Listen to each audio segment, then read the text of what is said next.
जो यहाँ से जाते हैं, कोई 20 दिन पहले चले जाते हैं, कोई 10 दिन पहले जाते हैं, कोई 15 दिन पहले वहाँ पहुँच जाते हैं, उम्रा करके फारिग हो गए, अब क्या करें।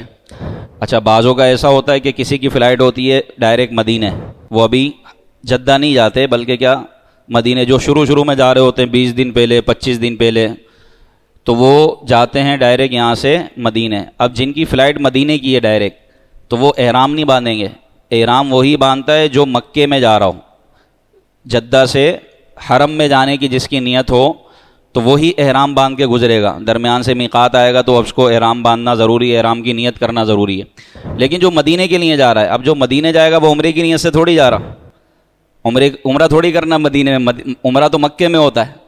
तो अब जिसकी डायरेक्ट फ़्लाइट मदीने की है तो वो एहराम नहीं बांधेगा, वो अपने घर के कपड़ों में ही रहेगा और वो इसी तरह मदीने में बारगाह रिसालत सल्लल्लाहु अलैहि वसल्लम में हाजिर होगा।